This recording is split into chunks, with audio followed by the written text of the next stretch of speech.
It's Tuesday, June 6th, and this is Geeknights. Tonight we review the new Super Mario Bros. For the DS. Let's do this. So today I was walking around at my job doing various things. I ended up sitting in a waiting room for a while. Wait, you work at the hospital and you had to sit in the waiting room with the patients? Well, no, not with patients, with other employees. It was a waiting room. It was not the waiting room. So I'm sitting in there, and people are talking about the fact that today is 6606. You know, the Devil's Day and all that bullshit. Now, a couple of the people were funny, and they were like, oh, yeah, haha. But one woman was kind of like, no, but seriously, it's a bad day. It's not over yet. And this other guy was trying to explain to her that, you know, the calendar's moved all around, and for all you know, it could have been any day. It wasn't really this day. Yeah, it could have been 4 years ago. The calendar messed up. It could be 616 is the real number. So it's not even today. And But the woman was like, it's a bad day. It's a bad day. I'm just going straight home and going to bed. I don't want anything bad to happen. Okay. Yeah. That's all I got. I got some real news, but... Wow. I know people who are a little bit, superstitious. Scott, Mr. Throws salt over his shoulder. There's no superstition associated with that. Wait. You're saying... So why do you throw salt? I got to bring this up now that I got an audience. Why do you, when you knock salt over and spill some, choose to waste more of it by throwing it over your shoulder? I got a new explanation for this one, because apparently my other explanations weren't good enough for you. Well, your other explanation was because something bad would happen. No, that wasn't my other explanation at all. What was your other explanation then? It doesn't matter. I have a new explanation. Okay. Tradition. Dun, dun, dun. Tentacles. Yeah, Scott's got his salt superstition. It's not a superstition. Yes, it is. You used to tell us that you throw the salt over your shoulder because something bad might happen if you don't. But you wouldn't say what bad might happen if I do. It's not going to change the odds. Then why do it? You're doing something. You're doing something suboptimal and wasting resources. Because I like to. Okay. I'm not allowed to like doing something. Could you deal with not doing it? You seem to get agitated if it doesn't happen, or if someone prevents you from doing it. Meh. Yeah, that was a good answer. Yeah, I encourage everyone in the forums, especially since someone yelled at me for making fun of Scott on the show too much. So I'm going to lay in today. Why do you put your pants on right leg first? Why don't you put them on left leg first? I usually put them on both legs at the same time. Oh, why don't you do one leg at a time? Sometimes I do. Oh. You know what, though? Nothing bad will happen if I put my pants on the wrong way. Why do you put the bits of lettuce in a celery in the salad that shouldn't go in the salad? They should go in the salad because they're greens. No restaurant puts that in the salad. You're the same person who won't eat dandelions. Dandelions aren't food. Dandelions are most definitely food. Only if you're a dirty hippie who will eat grass and shit. Anyway, I would just like to behoove all of our wonderful forum people out there, especially the people who have argued with Scott about religion or superstition in the past months, to talk about his salt superstition. It's not a superstition. Yeah. All right. Then in some real news, the 6-bone, which I'll explain what that is in a minute, is finally going away. It's not the 6th bone in your body. No. Nor does it have anything to do with paleontology or archaeology or anatomy. It, however, has a lot to do with my experiences at RIT as an IT student. You okay there, Scott? I'm still laughing from one of the things. I laughed too hard at one of the things of the day, and I screwed up my throat.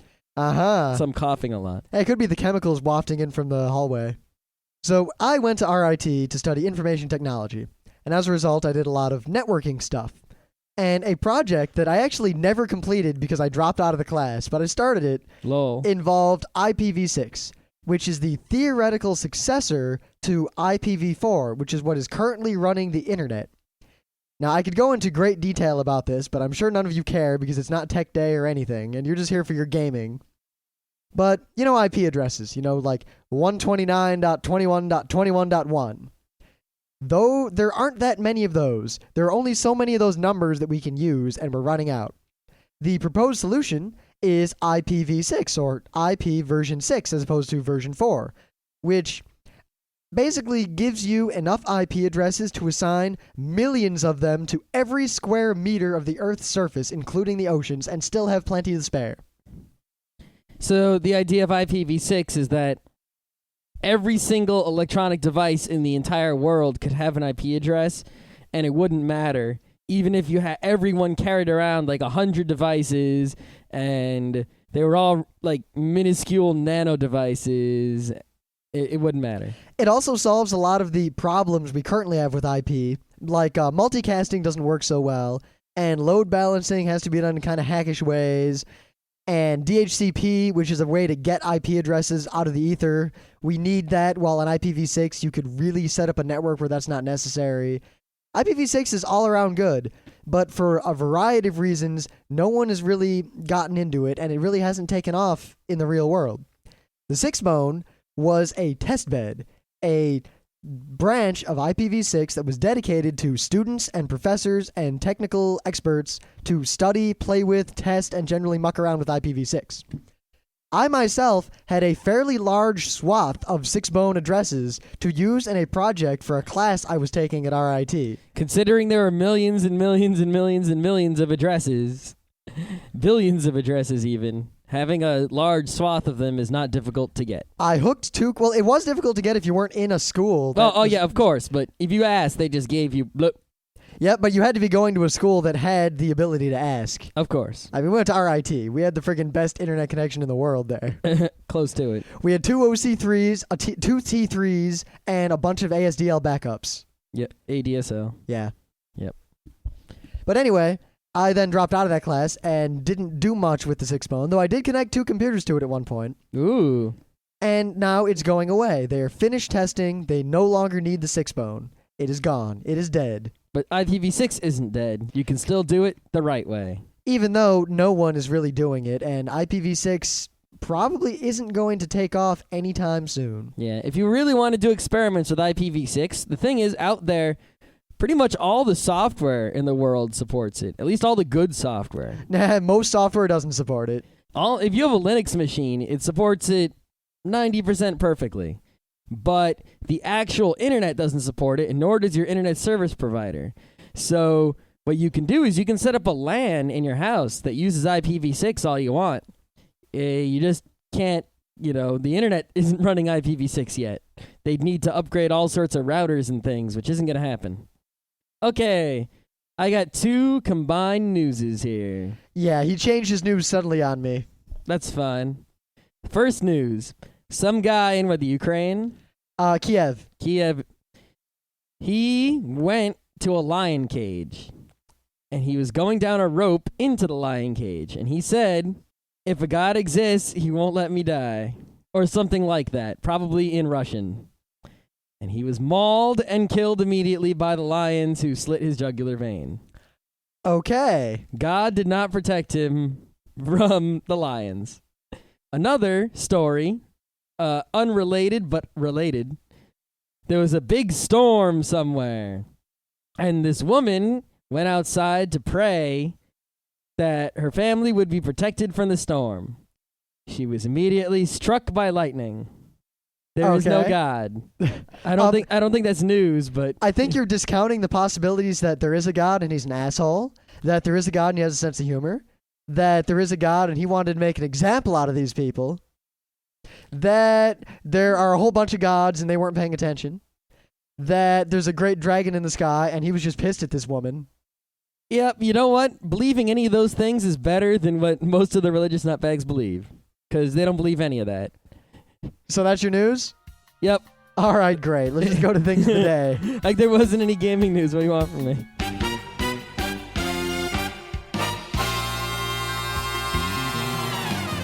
I got a thing of the day here.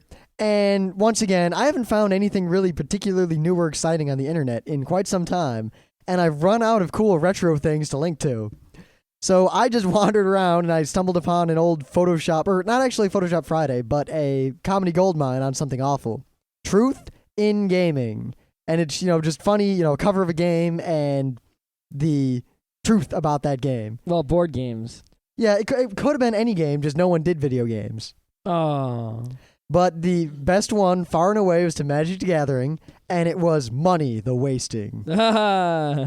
That's the best I can do. The internet has not amused me in several weeks. There are some other good ones in there. I did learn from this Photoshop that Clue, the game of Clue, is actually called Cluedo in Britain. It was originally a British game, and they changed it to Clue when they brought it over to America. I will now forever call the game Cluedo.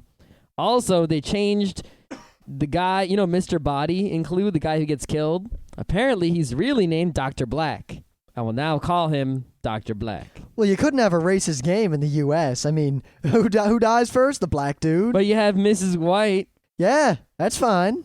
What about General Custard, Colonel Custard? Well, he'll go Colonel after Mustard. He'll go after Miss Scarlet because she's, red.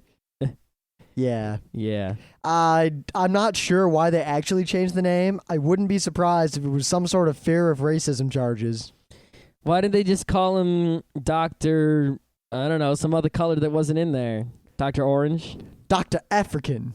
There you go. Dr. Black Bastard. Dr. Gray. Yeah, anyway. You got a thing of the day? Oh, yeah. So there's these two videos. Not sure if they were actually real commercials or if they were just made. I think they were made by a marketing company. But they're pretty funny. They're commercials for Street Fighter or some Street Fighter game. Probably, I think a Street Fighter Alpha anthology of some sorts. I don't know. And the funny one, there's two of them. One of them is less funny. I'll let you watch that on your own. The first one, this guy makes a popcorn in the microwave and it explodes. I think it's a Jiffy Pop. You're not even supposed to put it in a microwave. Well, yeah, it was metal. I think that's the point. Yeah. So after it explodes, it says on the screen, bad move. Then he goes and he puts the popcorn on the counter and he Hadoukens it, and a little fireball comes out and it hits the popcorn and it turns into a bowl of popcorn after the Hadouken hits it. And honestly, it says, good move. Honestly, these I didn't really find these that funny. It's just they happen to reference the game, and that's really the only thing they have going for them. No, I think it's funny because I didn't see it coming. Yeah, I saw it coming because I knew what they were ahead of time. Yeah. Plus, it was just kind of Forget lame. what I said and go click on the link. It was just kind of lame. I'm sorry. No, you suck. We haven't had good things of the day lately. You're What just can I going say? after me today. Your thing of the day sucked. Yeah, it did. I fully admitted to it. Uh, I just couldn't find anything funny on the internet. There wasn't old school, like, I've seen it a million times and it's old. I mean, I could do Numa Numa. yeah. We've never linked to Numa Numa. Maybe we should start having like users submit. Well, no, if users submit thing of the days, they'll just submit things we've seen 100 times. We'll think of something. Yeah. Anyway, today being gaming day, we decided we would talk about the new Mario game for the DS that came out, since we've both finally fully beaten it. Yep, I've beaten every level, but I'm still working on getting all the big coins. Yep, I've beaten every level, and I haven't had time to bother with going after the coins. All right, so let's talk about the game a bit. It's a standard 2D platformer, old school kind of Mario with a little bit of twist. Well, the first thing that's different from normal Mario is that not only can you jump and shoot fireballs, but you can do a lot of the moves that you can do in Mario 64, like triple jump, Ground pound. wall jump, etc. That helps a lot and provides for a lot of interesting new things. There are a lot of maps where if you were, say, Mario from Mario 3, it would just be impossible because you don't have the moves to do the map. Or you don't have the moves to get the coins in certain places. But at the same time, the control, which we'll talk about more later, Mario's a little bit full of momentum and a little loose. Yeah, in Mario 3, you would let go of the arrows and Mario would stop. Like, very quickly. Like, oh, stopped. You know, if you're running right and you push left, Mario would go, and stop almost immediately. In this one, Mario kind of slows down, like, whoa, whoa, whoa, whoa, whoa. It's you're on ice, basically, on a little bit of ice constantly. Until you get to the ice world. Until you're on the ice world, then you're on super ice. You get used to it after a while, but the first time you play, if you're used to other Mario games, it can be slightly annoying, and you have to just keep playing until you get used to it, and then it's all right. The main effect of this is that playing the game is more... I mean, Mario 3... The cool way to play, and really all the Marios, was to generally be running all the time and going through the game very quickly. But also getting all the important secrets. Yep. So if there were two paths, one with coins and one without, you would jump and get the coins. And if there was a pipe, you would stop and go in it, etc. But at the same time, you could also almost always, like if a thing looked dangerous, stop and do it real slowly and carefully and almost always get through it. Yep. the new Mario game, because you're so full of momentum and so kind of loosey-goosey, I don't know why I said loosey-goosey. That's a terrible fine. thing to say. It's fine. It really enforces you have to be pretty much running through the game at full tilt, and anytime you hesitate, the game punishes you. And I think what happens is when I was first playing, that's what the situation was. But later on, as I got used to the slight loosey-goosiness, I would stop earlier, and I had better control over it. So I was able to stop and do certain things. But overall, here's an example. There's a part in the game where, the spiky ceiling comes down and goes up. And there are areas that you make it from one safe area to the next. You can run from one safe area to the next, but it's kind of crummy. It's actually easier to run, like, go full tilt and do every second or every third safe area. If you try to stop and do it carefully, it's more likely that the spikes will get you than if you were to just run, jump, stop. Now, the game also adds 2 new items. I mean, Mario 3 was famous because it added a whole bunch of items. The frog suit, the Tanuki suit. The hammer suit, the leaf. Yeah. This game goes back to the basics with 2 little twists. Well, 3. 3 twists. Oh, yeah. There's the mushroom, duh. There's the fire flower, duh. There's the star, duh. The first twist is the mega mushroom. Now, you've probably seen the mega mushroom in action. It makes Mario or Luigi ridiculously huge, and they smash everything. You get a meter at the top while you're big, and it goes up the more things you smash, and then you get a bunch of 1-ups based on how much stuff you destroyed while you were big. Yep. Now, it's a lot of fun, but it's not everything it's cracked up to be. It's not useful in most worlds. It doesn't really do much for you.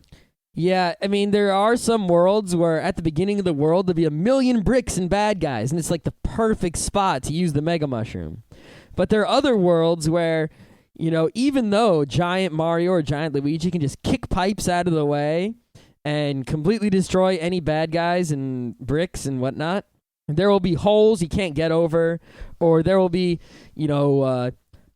places you can't fit into because you're too big and you can't proceed in the level, so you just have to wait for the giant mushroom to wear off before you can keep going. Luckily, the game won't let you pick up a big mushroom if you're in an area where you couldn't use it at all. Yeah, but it won't hurt you. If you try to use your big mushroom and somewhere you can't, it won't take it away from you. It just won't let you use it. Now, the item number 2 they added is the turtle shell. Turtle shell is sort of it's ass. It's a double-edged sword. It's ass. It's a double-edged sword. If you practice like hell, you could become good at it. But you'll beat the game into the ground long before you would have practiced it enough. And the multiplayer is not that good, as we'll get to, so there's really no purpose to ever use the shell. Okay, there are 2 purposes for the shell. First purpose for the shell, it lets you go. If you're in a water level, the shell is awesome, because Mario can swim like a mofo with the shell on. Yeah, even though I'd rather still have my fire flower. I'd say the fire flower and the shell are equal, but it does depend on the water level. If there's a lot of cheeps and a lot of bloopers, you want the fire. But if it's one with a lot of blowing pipes, then you want the turtle shell. The turtle shell also is used to get into some secrets on occasion, and that can be useful. And certain levels are designed with hills in such a way that the shell can let you just burn right through and kill a bunch of bad guys. But very few levels are like that. Other than that, if you use the shell, the way it works is that you run full tilt and then you duck into the shell, and now you don't even have to duck. If you start running fast enough, you automatically shell. Yeah, you turn into a turtle shell and you'll bounce off walls. You can jump, but you can't really change direction or slow down. And you can undo the shell at any time and turn back into Mario, but the action to do it is kind of counterintuitive, and I've never done it reflexively. Yeah, you do it by, I think, letting go of B, right? I think in hitting up or something. You just let go of B. The thing is, when I'm in the shell, it's I feel like I'm ducking and I want to push up to get out of the shell. So it's like I have to consciously think, let go of B. Most likely, if you're in shell mode, you will go, bump into a hole.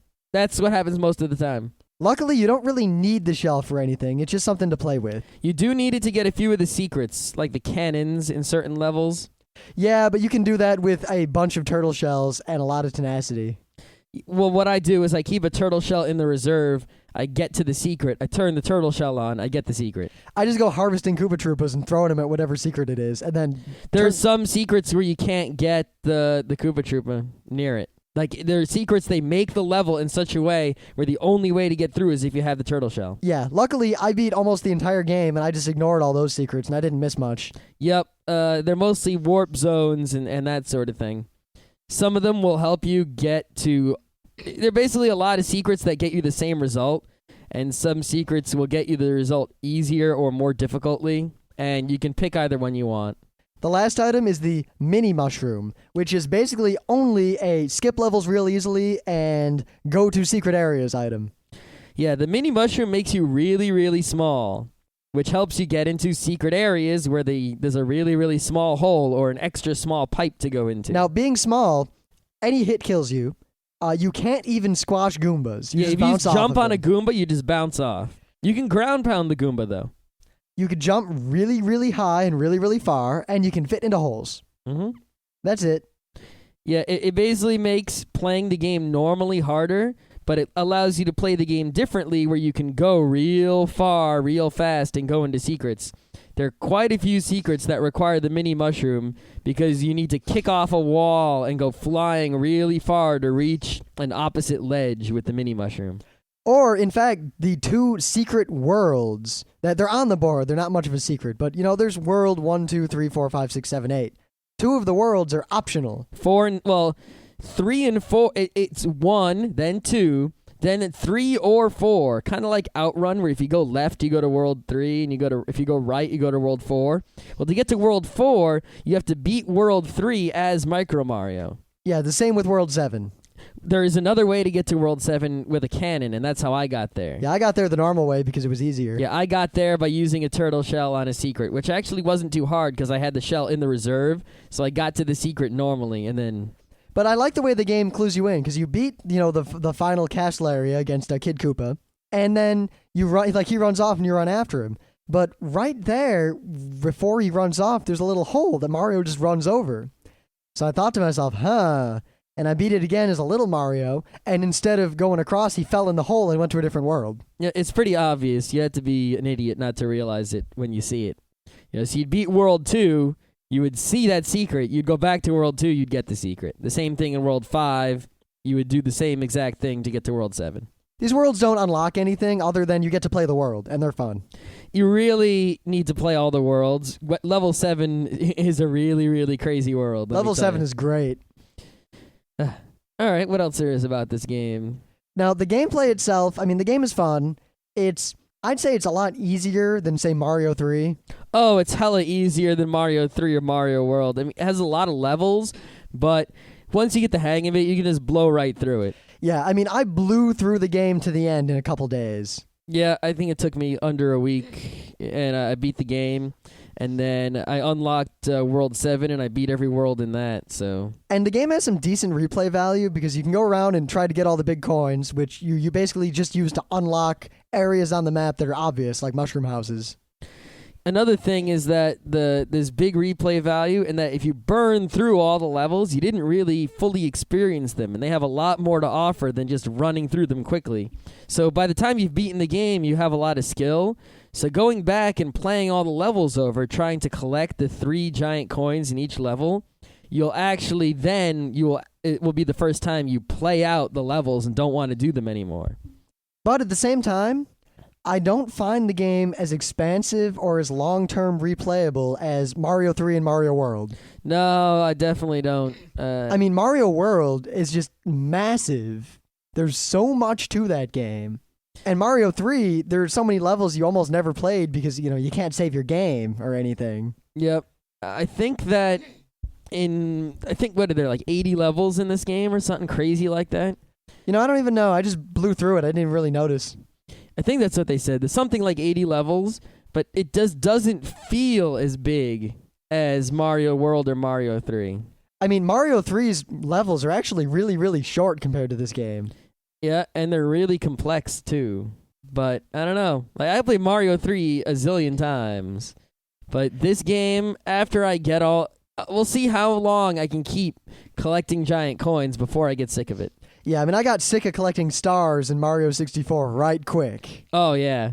Well, the first time I played Mario 64, I beat it, and then I started collecting stars, but I never got all of them. I got bored around star 90 or 80 or something like that. Yeah, I think When I made played it on the DS, I collected like 2 extra stars, and I was done. Yeah. On the DS, once I beat the game, I didn't bother. I never got another star. Yeah, this game, I'm still collecting the big coins because a lot of the levels I just ran through just trying to get to the end, and there's a lot more in those levels, so it's kind of like I'm still playing them for the first time, but eventually when there's no more to experience, it's going to dry up. I guess I was so used to, old Mario games that the game's great and fun, but it's really, really easy, at least to me. Yeah, I wish there was some sort of hard mode. Like, you beat it, and then all the Goombas turn to beetles, just like Mario 1. That would have been cool. Yeah, or like Mario World, where if you want, you can go to the crazy Star World and beat those ridiculously difficult levels that they just threw in at the end. I really think that they should have added some sort of unlocked bunch of extra stuff when you beat it. I mean, Granted, even if it was just the original Mario, or maybe the original Mario 2, or something. Yeah, I don't know. I mean, granted, I haven't looked on GameFAQs or anything. I don't know what all is in there to unlock. I don't think there's that much more than what I've already got. I'm going to try to get all the big coins, but I am going to look on GameFAQs to see what that gets me, because if it's not a big prize, I'm probably going to stop eventually. Now, the game also comes with most of the mini games from the original Mario 64 port to the DS. Yeah, Mario 64 DS had a bunch of touchscreen demo games, which are little tiny mini games that they're just kind of thrown in there on the main menu screen. Like, oh, by the way, you can play these. Now, the one nice thing, the upgrade, I guess, from the original 64 DS was that, one, most of these games are multiplayer. And I think there's more multiplayer games than there are single-player mini games. Yeah. And two, the games are somewhat better. Yeah, they took out my favorite game, the Shell Bowling, but they added quite a few other games that are real good. Yep, the Othello's all right. Well, the Othello, I think, is one of the ones that's only in multiplayer. But it's Bob-omb Othello. Yep. You can get 4 people playing Othello on the same map with 4 colored Bob-ombs. That's cool. Now, the other multiplayer, the actual, touted multiplayer that everyone was talking about, is kinda ass. I think what it is disappointing. It's no better or worse than the multiplayer in Mario 64 Yep. DS. See, when I saw the screenshots and the videos, I thought, oh, look at that. You're going to have Mario and Luigi play the actual game cooperatively with 2 DSs wirelessly, so me and Rim could team up to beat the game. That is not the case. It is just 4 tiny maps, and Mario and Luigi run around collecting stars and fighting with each other. The fighting becomes whoever gets the fire flower first wins. Yep, if you jump on the other guy, if you turtle shell the other guy, if the other guy falls in a hole, if the other guy dies, if you fireball, then a star pops out of his head. You collect the star. Now you have 1 more star. Also, stars appear in the level in random locations. If they happen to appear near you and far away from the other guy, good for you. Now, granted, I learned, because I played this game a bit multiplayer with Adam for a while, and I discovered that if you set it to where you need 10 stars to win, a huge number of stars, and you give each other 3 lives, because you can give it so people have lives, and when you die, you lose. The stars are there, and everyone's going after them, but it's more a game of kill the other person, which is much more entertaining. Yeah, but even that runs dry pretty quick. Yeah, it's just a quick pickup game. You can just play it a little bit and then be done with it. It doesn't have a long-term... It's not something you're going to keep breaking out at conventions like Mario Kart or Tetris. It's something you'd use to show people the game, and that's probably it. Yeah, so the multiplayer doesn't have a lot of reuse, but you will play it a few times. It does have a really awesome loading screen if you play single cart mode. Oh, that is true. I'll let you discover that on your own. Yep. Okay, what else does new Mario have to offer? A lot of retro awesomeness. Yeah, if you beat... in the original Mario, you could get fireworks. This isn't for a prize or anything, but if someone could post how you got fireworks in when Super Mario Brothers 1... I know how you get fireworks in all the Mario games that have fireworks. Yep, as do I. And you know what? They're in this game, too. And they actually do something. You can strategically get fireworks to help you out in your game. Yeah, well, they just make mushroom houses appear and give you points. And different kinds of mushroom houses True. depending on the numbers. So if you need a big giant mushroom, you can go for the big giant mushroom house by hitting the flag at a certain time, and yeah. They also extended the flag. It is no longer trivial to get to the top of the flag. Yeah, in Super Mario Brothers, if you were good, you got, what was the top of the flag is 5,000, right? Yep. Now the flag goes 4,000, 8,000, one up. And also, 2,000, 1,000, 100, 500, Yeah. all that crap. Pretty much in every level, you're either going to get low on the flag or ridiculously high on the flag. One time I jumped way, way over the flag. And you got a one up. And I got a one up. Yeah. You can actually go down the other side of the flag, too. If you jump just right. Yep. I mean, that's it. It's a Mario game. It's definitely worth buying. I'd say it's worth buying. If you're not a huge fan of 2D platform games, then you should wait until the price goes down a little bit, or maybe buy a used copy. But yeah, if you got a DS, you should get this, and it will entertain you when you're bored alone. Not so much the multiplayer. Definitely not the multiplayer. But once you beat it, you're pretty much done with it. But that's okay, because Phoenix Wright is the same way. Yeah, and you know Phoenix what? Wright is freaking awesome. Yeah, I still think back to Phoenix Wright. I mean, now, it's weird, but I get a replay value from Phoenix Wright, not from me playing it, but from other people playing it, and they'll say, oh, I just got to the part where blah happens, and I can say, oh, you haven't met blah yet. Da, da, da. Yeah, New Mario doesn't have that, but it is a great one-player DS game. Yes. Now, that was a kind of a short episode, which is fine. We've been doing long episodes almost every night for quite some time now. Rim's being a wuss and he wants to go to bed. Well, that and we kind of exhausted our topic earlier than we expected. Yep. There wasn't so much to say. The game is just a solid game with nothing special at all to it. Other than, I just remembered, there's one really cool thing. The mechanic of killing Bowser in the castles is the same in this game as it was in Super Mario Bros. 1. Mm-hmm. Except Bowser's in the castle at the end of the first world. You knock that bridge out from under him. He falls in the lava and sinks. Now, the other game didn't really address the physics of what happens if you fall into lava. So then, a second later, his dry bones float back up and then sink down, and Bowser is dead. Like dead as in dead and buried in bone. And that's the plot of the game. Yeah. Like, who would think that a side-scrolling game like this would have plot during the game? I mean, all the other Mario games had plot, but the plot was taken care of in the instruction book and at the ending. It was never taken care of in the middle of the game. This Mario side-scroller actually has plot that it takes place at the first boss, I think at the end of the game. Yeah, there's not much there. Don't go expecting like a masterpiece of subtle allegory. No, you won't, but it's pretty interesting what goes on.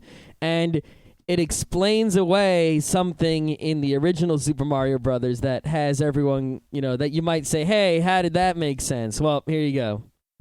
Sort of a back fix. Yeah, something like that. To the story of Mario. Unlike Princess Peach, which has a long, unskippable opener that shows you all the plot, this game has the shortest, flimsiest, get-right-to-the-point opener ever. It shows Mario and the princess. The princess gets kidnapped. Mario goes to save her.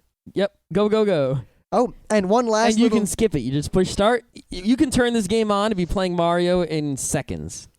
I'm going to reveal a secret that was revealed to us when we beat the game, and I like the way it was revealed. Everyone knows the secret, but that's okay. Not if they haven't beaten it and they're not assholes who look at game facts before they play a game. Dun, dun, dun. But after you beat the game, if you all the credits roll by and it says the end and you can continue.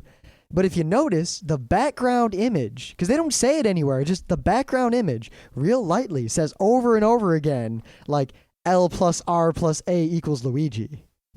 Mm-hmm. Huh. Isn't it just L plus A? I think you just hit L, R, and A. I don't know. I don't remember if there's an R. Try both. Yeah. Regardless. R couldn't hurt. Yeah. If you do it and you hit A and you start your game, you get to be Luigi. Yeah, I saw it in the background when I beat the game, and I was like, huh. And then I was like, oh. And then I did it, and then I was like, yay, I'm Luigi. Yes. And then after I turned it off and came back to play again, I completely forgot about it. Yeah. And I hadn't been Luigi until recently when I remembered again. I played Luigi pretty much constantly afterward. And Yep. I didn't look yet. I don't think Luigi is different. Luigi is absolutely not different in any way other than color. And psychosomatic effects. That is the best. He feels different, even though he isn't. He's green, which is infinitely better than red. And the way they draw him, he feels taller, even though he isn't. Nope, everything's the same about him. You can duck under the same stuff and everything. One thing that actually adds to this game a lot, I think, are these new interesting twists on the bad guys. Ah, true. Like this cool boos, cool bloopers, cool bullet bills, for sure. Cool Hammer Brothers, you know. The game's just incredibly solid and well put together. Like, remember when the GameCube came out and then Smash Brothers Melee came out? And that game was just like so well put together and so good at what it was. Yep. This game's like that. Like every little element is put exactly where it should be. It's as good as this game will ever be. You know how Smash Brothers Melee was so much better than Smash Brothers Original on the 64? It was just that kind of improvement. This is that kind of improvement on Super Mario Brothers 1. Yeah. And that's it. We got a bunch of Metabits, though, because we forgot to talk about them yesterday. Oh, Metabits. Good thing you remembered. Yep. First off, welcome to all of our new listeners who are finally coming out of their lurking depths because we can see your IP addresses and joining the forums. Hooray. It's really cool that many, many, many of our listeners are in foreign countries, though we have said that before. And for those of you who've been paying attention, for quite some time now, we've been having our logo contest for Geeknights because we don't have a good logo. We have a deadline now. We have a couple of tentative winners already. So if you want to come out and bust out with a logo for Geeknights and win the $50 in prize money, in addition to the fame and fortune and all the other coolness associated with that. Well, no fortune, just fame and $50. That's a fortune to some people. All right. Especially college bums. Yeah. Imagine back if we were at RIT and someone gave us $50. Yep. But it's midnight on Sunday, 11:59 p.m. this Sunday, the contest is over. Over and done. You cannot enter it after that. I don't care how awesome it is. Yeah, until somewhat recently, we had enough submissions, but none of them really were like, okay, that's the one. Now we've got some that are like, all right, we can go with that. Yep, and we've been sitting on them for a while. We got to pick a logo. We got to move with this because I want to make my business cards and T-shirts and all that other good stuff. Yep, and once we have all our merch, because we'll definitely have some awesome T-shirts and things. I'll tell you right now that we're going to sell them at cost. We're not going to make money off of them. No, at least not for now. Not if we ever do start making money off them, we'll tell you. But right now, we're more interested in getting cool stuff to people than we are in making money. That is true. What other Metabits do we have? Not so much. People are joining the forums like we told them to. Yep. Visit the website, frontrowcrew.com. Yep. Libsyn informed me that we had our 10,000th unique IP hit in some amount of time. I don't know what the crap was about that. So there are theoretically 10,000 people in the world that have heard at least one of our or downloaded at least one of our shows, but who knows how many people have used like 10 IP addresses each. Yeah. So because every now and then it's weird looking at the stats for episodes because we have a lot of listeners now and we're starting to have enough people to where the data we get from the site actually is useful. Like we can spot trends now that aren't just aberrations. It's just still weird how some episodes get downloaded like a lot more than others, but it's not a pattern. Yeah, we can't see. Like, if an episode is downloaded 100 more times than another episode, I try to find maybe a popular site linking to it, and I never do. There's no rhyme or reason to it. Yeah, but yet we noticed, like, one time someone must have submitted us to Fark because we got a bunch of hits from Total Fark. Yep. But one of our most popular episode was the favorite video games episode. What's up with that? Yep, and actually, Toys of Our Youth was real huge. Yep, that's another very popular episode. Interestingly enough, the way we can usually tell if an episode was popular for its subject matter as opposed to for some other weird reason was that every time an episode gets a whole bunch of crazy downloads, it's almost always people clicking on the link on the webpage and not using the feed or iTunes or anything. Yep. And on that note, tomorrow, Wednesday, being Anime Manga Comics Day, we went to another convention. We didn't talk so much about going to this one as we have about other ones. Nope. But we will have our full coverage of Wizard World Philly. Yep, that is correct. I got some interviews. In the spirit of the Anime World Order guys, I did my own little search for the truth. Comic search for the truth? I discovered a truth about comic fans as opposed to anime fans and how they are two very distinct geekeries. Mm-hmm. And while there are a lot of anime fans who like comics, there aren't so many comic fans who like anime. That is true. Also, I ran into some cosplayers at Wizard World Philly who had never been to a Comic-Con before, and they had some interesting things to say. And if somehow we don't fill up the whole episode, I can talk about some of the comics we got. And all Yeah, that. the one I'm holding in my hand right now that I'm very proud of. Yeah, that's a great comic right Yeah, there. I got an interview with the guy who did this comic too, and he signed the comic for me. Pretty much if you buy anyone's comic from them at a Comic-Con, they sign it for you. It's so weird because all these comic nerds are walking up with giant piles of stuff like, sign all these things that I own that you wrote or that you drew, and they're worried about them being collectible and shit. And I'm just like, hey, you don't have to sign it if you don't want to. I don't care. Whatever. Cool, thanks. Yep. You're awesome. Though I got to say, the one comic I bought, the guy who wrote it gets the prize for best showmanship at a comic convention. He does indeed. I want to talk about it, but I got to save it for tomorrow. Yeah, let's hold everyone in suspense till tomorrow. Yeah, in fact, I think I mentioned it briefly at the beginning of this episode, so you can probably go figure it out. Da, da, da.